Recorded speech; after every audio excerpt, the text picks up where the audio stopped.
요한복음에 여러 유명한 말씀들이 있습니다. 그 중에 오늘 우리가 읽었던 이 말씀은 우리가 좋아하기도 하고 언뜻 보면 이해하기가 쉬운 말씀처럼 보입니다.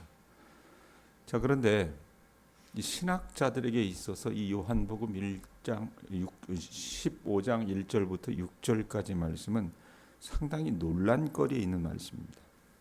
자, 우선 1절, 2절, 6절을 한번 다시 보세요.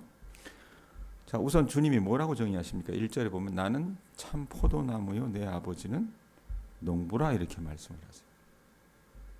그래놓고 주님과 우리와의 관계를 말씀하시는 것이 2절과 6절입니다.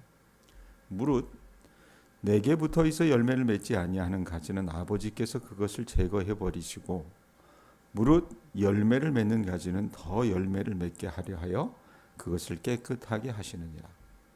6절이요 사람이 내 안에 거하지 아니하면 가지처럼 밖에 버려져 마르나니 사람들이 그것을 모아다가 불에 던져 사르느니라. 자, 우리가 가지라고 생각을 해보세요. 예수님이 참 포도나무라고 말씀하셨습니다. 자, 그런데 2절과 6절 말씀 보면 그냥 생각 없이 보면 그냥 그래 이렇게 생각하지만 2절과 6절 말씀이 여러분 주요되는 내용이 뭡니까? 과실을 맺지 아니하는 나무는 어떻게 하신다는 거예요? 제해버리시겠다는 말씀입니다. 그러니까 주님 안에 거하지 않아서 말라버린 나무까지는 불에 태우겠다는 말씀이라 그 말입니다. 농사 지어서 이건 누구보다 잘 아실 거 아닙니까? 예? 자, 그러면 우리가 가지고 주님이 참 포도나무라고 생각을 한다면 여러분 이 말씀 대할 때에 혹 두려움은 없으십니까?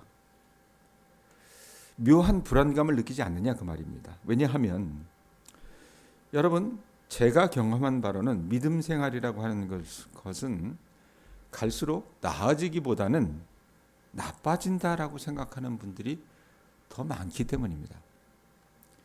그렇게 생각하는 이유가 몇 가지 있어요. 우선은 쉽게 실증을 느끼는 우리 마음 때문이 아닌가 싶어요. 자, 우리가 처음에 신앙생활 시작할 때에는 여러분 어때요? 가슴에 설렘도 있고 감동도 있고 기쁨도 있었습니다.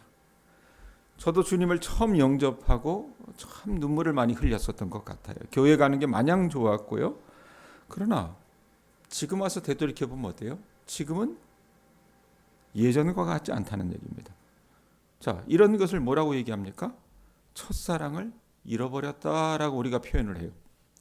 그리고 첫사랑을 회복하려고 애를 많이 씁니다. 자, 그런데 만일 그 첫사랑이 느낌이나 감정을 말하는 것이라면 여러분 그건 회복되지 않는 겁니다.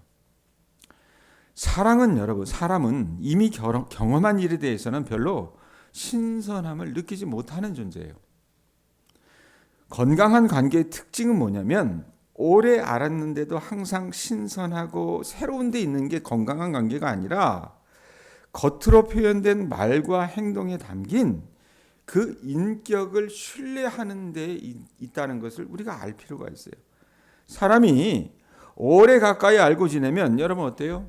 신선함은 떨어집니다. 신선함은 떨어지지만 신뢰감은 상승한다 그 말입니다. 부부관계도 마찬가지잖아요. 여러분 어떻게 첫 연애할 때 그 감정을 가지고 70, 80일 할 때까지 사는 사람이 어디 있어요? 눈 씻고 찾아보십시오. 하나도 없다 그 말입니다. 그러나 그 사람과 오래 가까이 알고 지내면 그 신선함은 사그라들긴 하겠지만 부부관계로서의 신뢰감은 상승할 수밖에 없다 그 말입니다. 그러니까 사랑은 더 깊어지더라도 그 첫 느낌, 첫 사랑의 느낌은 지속되는 것은 아니라 그 말입니다. 좋은 관계도 좋은 관계는 시간이 지나도 신선함으로 설렐 수 있는 관계가 아니라 갈수록 어떻게 해요? 그 사람 보면 편안해지는 게 좋은 관계라고 말입니다. 아마 믿음 생활이 나아지지 않는다고 생각하는 큰 이유는 제가 지금 말한 이 경우보다 제자 훈련한다고 하는 목사님들 늘 하는 얘기가 뭐예요? 처음보다 내 믿음이 달라지지 않는 데서 오는 좌절감 때문이 아닐까 싶습니다. 변화되어야 된다 그러는데 뭐 변화가 있는지를 모르겠어요. 예? 그래서 믿음 생활을 오래 한 사람들이 가장 싫어하는 말이 뭡니까? 저 위선자. 예? 저거 큰 거짓부렁이네. 예? 이 말을 싫어해요. 가장 찔리는 말이란 여러분 의미이기도 하다 그 말입니다. 예수 믿고 나서 여러분 더 나빠지는 사람은 별로 없는 것 같아요. 그런데 별로 달라지지 않는 사람은 참 많습니다. 처음에는 죄를 지으면 어때요? 우리가 양심의 찔림을 받아서 몹시 괴로워하기도 하고 쉽게 변하지 않는 자신을 어떻게 합니까? 자책하기도 하고 혹시 내가 신앙생활을 잘못하거나 모르는 게 있어서 그런가 싶어서 여기저기 목사님들에게 조언도 구하면서 애를 쓰지만 몇 번의 실패를 경험하고 나면 여러분 어때요? 사람이 완악해져요. 조금씩 굳어지면서 뭐든지 아이고 대충 하자. 예? 그래서 그 신앙의 명맥을 유지하는 그것이 그냥 내가 할 수 있는 최선이라고 생각하고 자위를 하는데 그 상태가 하나님을 모를 때보다 더 나쁘다는 생각이 항상 어떻게 마음 한구석에 자리 잡고 있다는 말입니다. 처음에 교회에 내가 발을 들여놓았을 때는 정말 내가 잘 믿어보자 이렇게 다짐했지만 대충 믿는 사람들, 교회 안에서의 모습과 밖에서의 모습이 다른 사람들, 나 말고도 많거든요. 그런 사람들 보면서 어떻게 합니까? 저런 게 참다운 신앙생활은 아닐 거라고 생각했기 때문에 나는 안 하면 안 했지, 적당히는 하지 않을 줄 알았다 그 말입니다. 처음에는 성경도 잘 읽을 줄 알았고 기도도 꾸준히 할 줄 알았어요. 그런데 신앙생활이라고 하는 것이 여러분 내 의지만으로 되는 게 아니잖아요. 설교를 들어도 어떻습니까? 졸음이 오기 시작을 하고 기도는 갈수록 어떻게 돼요? 회의만 생기고 성경도 처음에는 재밌는 것 같더니 읽으면 잠만 온다 그 말입니다. 자, 이제부터는 사람도 미워하지 않고 크게 욕심도 부리지 않고 항상 말씀에 있는 대로 감사하고 자족하며 살자고 다짐하지만 여러분 어떻게 집에 가서 배우자와 싸움 몇 번 하고 나면 어떻습니까? 또 우리가 살아가는 여러분 일상의 삶이 경제적인 삶이기 때문에 내가 여러분 빚이 늘어나면 어때요?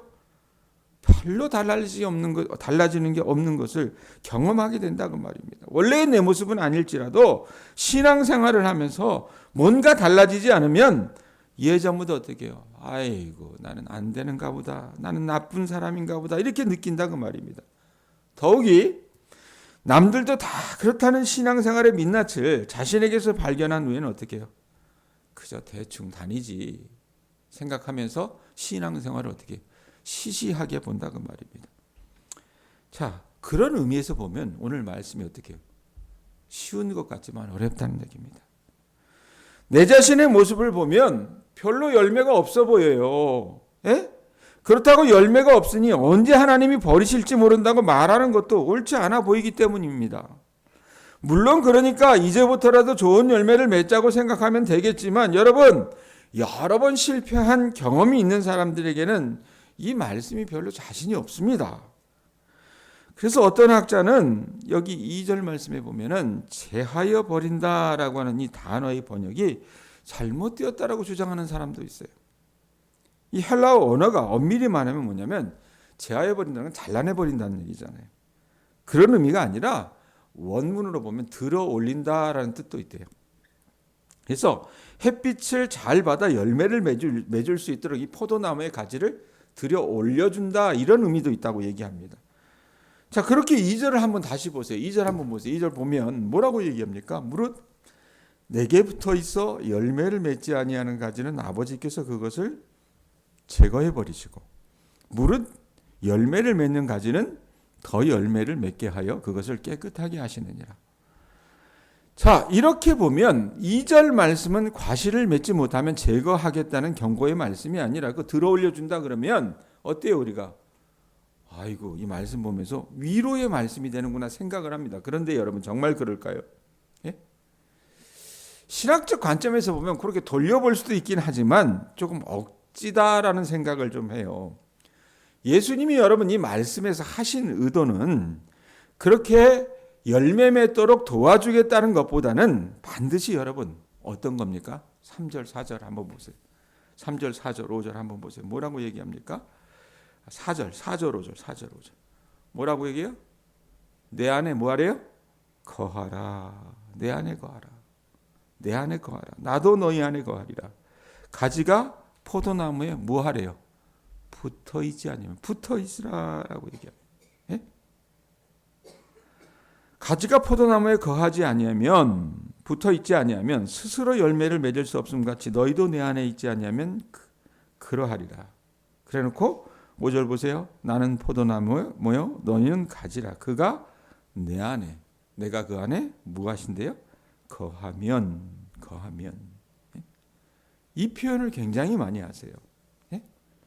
그러니까 예수님이 오늘 이 말씀에서 하시려고 하는 의도는 뭐냐면 여러분이나 저나 열매를 많이 맺도록 도와주겠다는 것보다는 뭐예요? 반드시 가지인 우리가 참 포도나무이신 예수님께 어떻게 해요? 붙어 있어서 열매를 맺는 삶을 살아야 된다. 저는 우선 열매를 맺는다는 게 도대체 무엇일까 생각을 좀 한번 해보고 싶어요. 어떤 의미의 열매일까? 주님은 어떤 열매를 기대하고 지금 제자들에게 이런 말씀을 하시는 걸까? 만일 열매가 자연스러운 결과라면 예수님이 강조하신 것은 가지가 나무에 붙어 있어야 된다는 거 아닐까라는 생각을 합니다. 왜 그런 말을 하느냐? 3절 보세요. 3절에 뭐라고 얘기합니까? 너희는 내가 일러준 말로 이미 뭐 해졌대요? 깨끗하여졌으니. 자, 이 말씀에 근거해서 보면 주님은 제자들을 열매 맺는 가지라고 여기셨던 것 같아요. 이미 깨끗해졌다라고 얘기해요. 자, 그런데 이 제자들은 여러분 어때요? 여전히 자신이 없어서 두려워하는 제자들입니다. 그런데 주님이 그들에게 뭐라고 얘기해요? 열매 맺는 가지라고 말씀을 하시는 겁니다. 자, 그런데 주님이 이 말씀을 하시고 나서 이후에 제자들의 행적을 여러분들 아시잖아요. 자, 예수님이 겟세마네 동산 가운데 가셔서 기도하시는 중에 뭐라고 얘기합니까? 제자들에게 나를 위해서 깨어 기도하라고 하셨을 때 따라갔던 제자들은 몹시 피곤해가지고 주님과 함께 기도할 수 없었습니다. 주님을 사랑하기는 했지만 이 사람들의 충성심도 그리 대단한 것이 아니어서 불과 몇 시간 후에 제자들 모두는 어때요? 주님을 버리고 도망쳐 버렸습니다.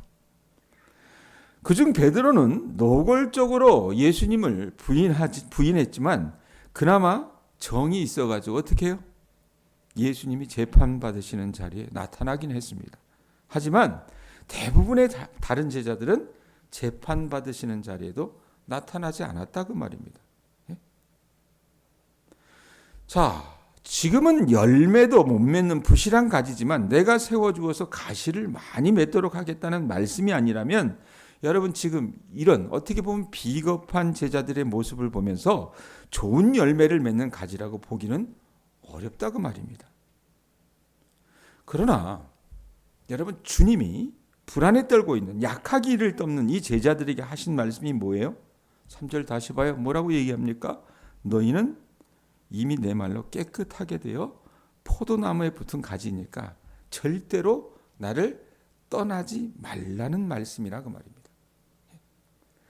나를 떠나면 말라서 죽을 수밖에 없으니 너희는 어떤 경우에도 내 안에 거하고 나를 붙들라고 말씀하시는 거라 그 말입니다. 저는요, 우리 주님이 제자들에게 어떤 과실을 맺어야 한다고 요구하시는 것이 아니라고 생각을 해요. 아마 어떤 분은 과실을 맺는다는 이 말을 대단한 능력을 발휘할 수 있는 것으로 이해할지도 모릅니다. 그래서 예수님이 행하신 것과 같이 이적을 행할 수 있으면 과실을 많이 맺는 것일까? 또 어떤 분은 헌신된 사역을 생각할지도 몰라요. 그래서 그 사람이 선교사가 된다든지 목사가 된다든지 그래서 평생 복음을 전하거나 봉사하는 일에 삶을 투자하게 될 때 그 사람 열매 맺는 삶 살아가 이렇게 말할지도 몰라요. 이런 경우라면 여러분 아무리 성실하게 살아도 전도를 하거나 선교를 하거나 교회에서 열심히 사역하지 않으면 열매 맺고 있다고 생각하지 못할 거라 그 말입니다. 또 어떤 분들은 열매를 변화된 자신의 모습에서 찾으려고 할 수도 있어요. 정직하고 진실하고 너그러운 모습. 전에는 참을 수 없었는데 이제는 참을 수 있게 된 이 모습이 성령의 그것의 열매로 간주하기도 한다 그 말입니다. 저는 그런 생각들이 잘못되었다고 생각하지는 않아요.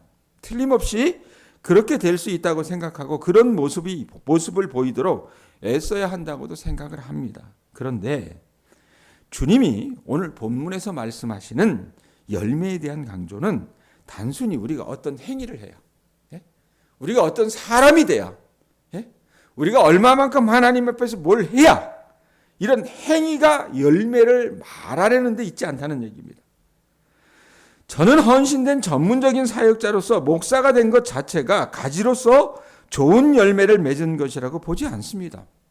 이 남자들의 세계, 특별히 믿음 있는 남자들의 세계에서 하는 말이 뭡니까?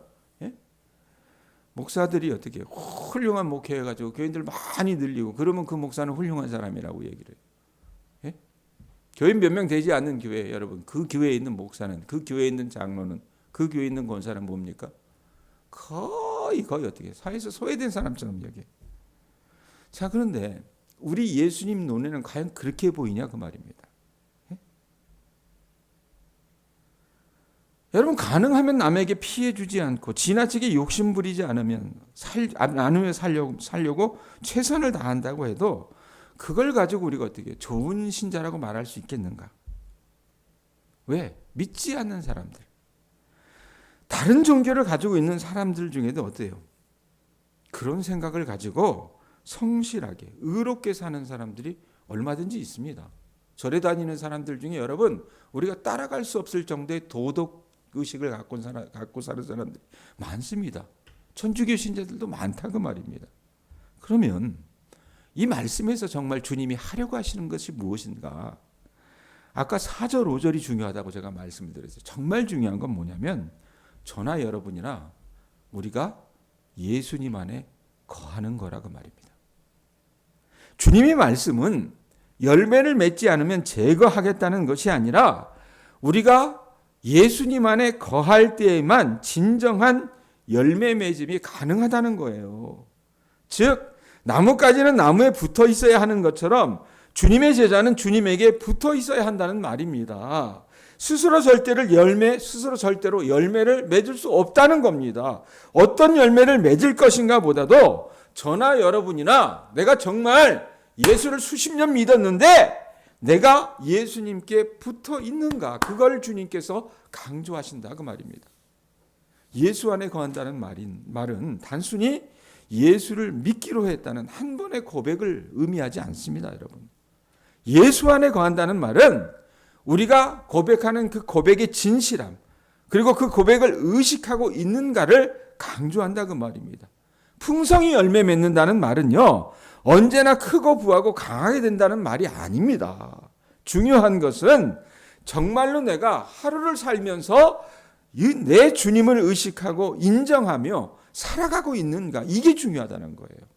예? 여전히 예수 그리스도는 나의 가장 소중한 생명이고, 비록 내가 부족하고 연약하고 실수 많이 하고 사람들에게 해를 끼치기도 하지만 예수 그리스도를 통해 주신 그 생명이 나의 진정한 삶의 의미이며 참 자유라는 확신이 내게 여전히 있는가인가 하는 것입니다. 지금 여러분에게 예수님은 어떤 분이십니까? 누구이십니까? 단순히 어떤 열매를 맺었는가를 보면서 저는 아닌 것 같아요 라고 말하기보다 진지하고 진실하게 저는 정말 예수님 없이는 삶의 의미도 목적도 없습니다라고 내가 고백할 수 있는가, 여러분이 물으셔야 된다는 얘기입니다. 예? 이 고백이 별 의미가 없다면 세상 사람들이 부러워할 만한 제법 그럴듯한 열매가 내 안에서 보인다 하더라도 그 열매는 우리 예수님이 기대하시는 열매가 아닐 수 있다는 얘기입니다. 예수 안에 거함은 예수 그리스도께서 우리를 위해 이루신 일을 어떻게 해요? 내가 전적으로 인정하고 의지하여 살아가는 겁니다. 그분의 죽으심으로 내 죄를 사함받았음을 기억하는 것이고, 그분의 부활하심으로 우리에게 소망과 생명이 되셨음을 믿는 것이고, 그리고 그 믿음으로 지속적으로 반복적으로 우리에게 주어진 시간과 일을 어떻게 해요?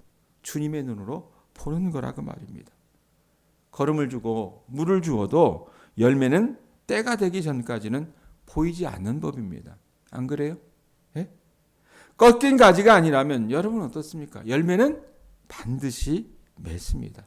그러므로 저나 여러분이나 오늘도 우리 모두가 참 포도나무이신 그 원줄기이신 예수 안에 있는지를 확인하실 수 있기를 바랍니다. 아니, 오늘도 예수 안에 있음을 확신하시기 바랍니다. 그것이 우리가 열매 맺는 길이라 그 말입니다. 열매 맺음으로 가지에 붙어 있게 되는 것이 아니라 내가 원줄기인 예수님 그 가지에 붙어 있을 때 열매를 맺을 수 있는 거예요. 열매는 자연스러운 결과이지 가지에 붙어 있게 만드는 조건이 아니라 그 말입니다.